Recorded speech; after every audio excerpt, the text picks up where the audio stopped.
Hello बच्चों, मैं Anjana classes से हम अपनी आज के इस सेशन में कक्षा 8वीं की पुस्तक बसंत का चैप्टर 2 पढ़ने जा रहे हैं, जिसका शीर्षक है लाख की चूड़ियाँ, जिसके लेखक हैं कामता प्रसाद जी। ये जो कहानी है किसके बारे में है? चूड़ियों के बारे में है। और यह चूड़ियाँ किस चीज़ की बनी हुई हैं? लाख की। सबसे पहले यह जानते हैं कि लाख कहते किसे हैं। एक ऐसा पदार्थ जो किसी कीड़े से मिलता है, ठीक उसी प्रकार जैसे कि रेशम एक कीड़े से मिलता है, जिसे बहुत सारी चीज़ें बनाई जाती हैं जो हमारे बहुत काम आती हैं। यह लाख की चूड़ियाँ पुराने ज़माने से चली आ रही हैं। अभी भी लोग शादी त्योहारों में लाख की चूड़ियाँ पहनना पसंद करते हैं। तो चलिए कहानी शुरू करते हैं। ये कहानी बदलू के बारे में है, जो इस कहानी का नायक है, जो लाख की चूड़ियाँ बनाता है और यह उसका पैतृक पेशा है। पैतृक यानी पीढ़ी दर पीढ़ी जो काम है उसके बारे में बोला जा रहा है। तो इसकी पीढ़ी दर पीढ़ी क्या बनाती है? लाख की चूड़ियाँ बनाती है। अब आप पूछोगे कि लेखक बदलू को कैसे जानता है? तो लेखक का नानी का जो घर है वो कहाँ है? जहाँ बदलू रहता है। और लेखक हर साल गर्मियों की छुट्टियों में वहाँ जाता है। और उस पूरे गांव में अगर लेखक को सबसे अच्छा आदमी कोई लगता है तो वो है बदलू, क्योंकि बदलू उन्हें रंग बिरंगी लाख की गोलियां दिया करता था।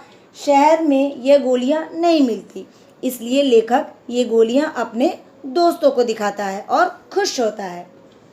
इसलिए पूरे गांव में उसे बदलू पसंद है। बदलू लेखक के रिश्ते में कोई नहीं लगता। वह उसके मामा के घर का है, इसलिए उसे मामा बुलाना चाहिए, लेकिन वह उसे मामा न कहकर बदलू काका बुलाता है, क्योंकि पूरा गांव उसे बदलू काका बुलाता है। उसके गांव की सारी महिलाएं उसी की बनाई चूड़ियां पहनती हैं।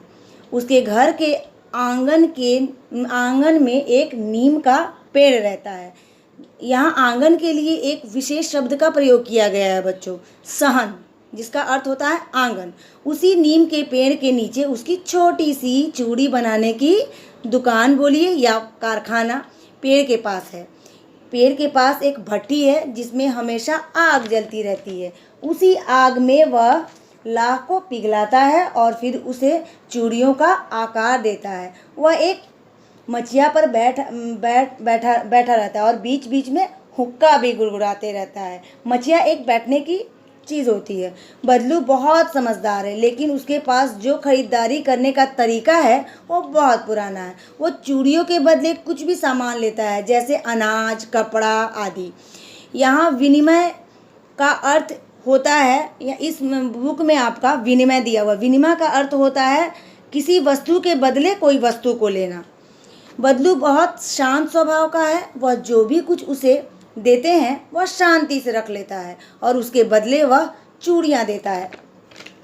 उसकी चूड़ियाँ इतनी फेमस है कि उसके गांव के साथ पड़ोस के गांव के लोग भी उसकी चूड़ियाँ लेकर जाते हैं। इतना सीधा होने के बावजूद, जैसा कि लोग उसे कुछ भी देकर चूड़ियाँ लेकर जाते थे, लेकिन इसकी सारी कसर वो किसी शादी होती थी किसी के यहाँ तो वो निकाल लेता था। जब किसी की शादी होती थी उस समय वह बिल्कुल नहीं मानता। अपने लिए कपड़े, घरवाले के लिए कपड़े, अनाज, पगड़ी, सारी चीज़ें वह लेता था। उस समय यानी किसी की शादी के समय अगर उसे सही दाम न दिया जाए तो लेखक ने लिखा है कि उसे मनाने में बड़े लोहे लग जाते थे। लोहे लगना एक मुहावरा है। इसका मतलब होता है बहुत मुश्किल हो जाना। उस समय अगर उसे सही दाम ना मिले तो वह चूड़ियों को बेचने से इनकार कर देता था और लोगों को उसको मनाने में लोहे लग जाते। लेखक घंटों उसकी दुकान पर बैठे रहते और बदलू क्या करता? उसे रंग बिरंगी गोलियां दे देता। अगर आम के समय वह आते तो आम खिलाता, गाय की दूध की मलाई लेखक को खिलाता। इसलिए लेखक बदलू को बहुत अच्छा मानते थे। लेखक हर शाम अपने मामा घर आया जाया करते थे, लेकिन फिर लेखक के पिता का ट्रांसफ़र हो गया।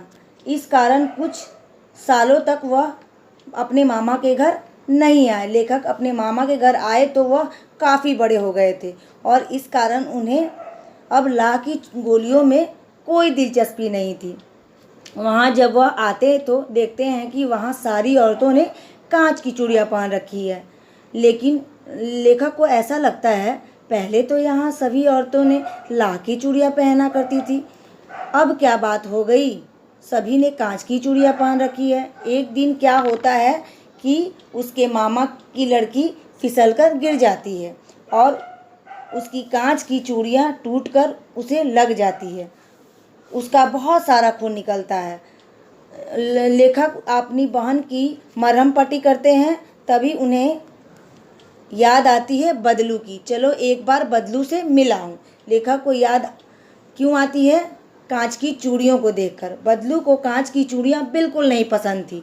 एक बार जब लेखक ने कहा था कि काका, शहरों में तो लोग कांच की चूड़ियां पहनते हैं, तो बदलू ने कहा था, लल्ला, वहाँ की बात तो और है। वहाँ तो औरतें अपने पति की हाथ पकड़ चलती हैं। गांव में इसे सही नहीं माना जाता और गांव की औरतों की कलाइयाँ मजबूत होती हैं, लेकिन शहरों की औरतों की कलाइयाँ कोमल होती हैं, तो वह लाख की चूड़ियों का भार सह नहीं सकती, इसलिए वह कांच की चूड़ियाँ पहनती हैं। जब लेखक बदलू के घर पहुंचता है, उसे नमस्कार करता है। वह वहाँ देखता है कि ना उसकी भट्टी है और ना चूड़ियाँ बनाने का कोई औजार। वह वहाँ नीम के पेड़ के नीचे खटिया पर लेटा हुआ था। बदलू लेखक को नहीं पहचानता। वह बोलता है, मैं जनार्दन हूँ। लेखक बोलता है, मैं जनार्दन हूँ। मैं आपसे लाख की गोलियाँ बचपन में बनवा कर ले जाया करता था। तब उसे अनायास याद आ जाता है। वह पूछता है, तुम कैसे हो लल्ला? तब लेखक पूछते हैं कि तुम अब चूड़ियाँ क्यों नहीं बनाते? बदलू बोलता है, क्योंकि मैंने अब चूड़ियाँ बनाना बंद कर दिया है, क्योंकि गांव में कांच की चूड़ियों का प्रचलन हो गया है और मेरी चूड़ियों को कोई पूछता तक नहीं। लेखक सोचता है कि मशीनरी युग की वजह से कितने हाथ कट गए, अर्थात मशीनीकरण होने के कारण हाथों की जो कारीगरी है वो खत्म हो गई है। बदलू खांसता है तो लेखक उसकी ओर देखता है, तो बदलू क्या होता है, वो भाप जाता है। तो बोलता है बदलू, मुझे लल्ला बस फसली खांसी है, महीने 2 महीने से आ रही है, बस 10-15 दिन में ठीक हो जाएगी। वह गाय के बारे में पूछता है तो बोलता है कि उसे बेच दिया, क्योंकि उसे खिलाने पिलाने की व्यवस्था नहीं है। लेखक पूछते हैं कि आम की फसल कैसी है? तो बोलते हैं, माफ़ करना लल्ला, मैंने तुम्हें आम खिलाने के बारे में नहीं पूछा। तब वो अपनी बेटी को, रज्जो को आवाज़ लगाते हैं। तब वो क्या करती है, एक टोकरी में आम रख कर ले आती है। लेखक बोलते हैं, हम इतना आम नहीं खाएंगे। तो बदलू कहता है, इसमें से जो अच्छे सिंदूरी आम हैं वो निकाल कर रख लो। जैसे कि बदलू की बेटी आम देने के लिए लेखक के आगे हाथ करती है, उसकी नज़र उसकी लाह की प्यारी प्यारी चूड़ियों पर पड़ जाती है। लेखक देखता है, यह तो लाह की चूड़ियाँ हैं। लेखक के पूछने से पहले ही बदलू बोलता है, यह जमींदार साहब की बेटी के विवाह पर 10 आने पैसे मुझको दे रहे थे, मैंने जोड़ा नहीं दिया, कहा शहर से ले आओ। यहाँ बदलू का स्वाभिमान झलकता है कि लेखक ने देखा कि बदलू के जीवन में गरीबी आ गई है और मशीनरी युग के कारण हम अपने संस्कृति से दूर होते जा रहे हैं।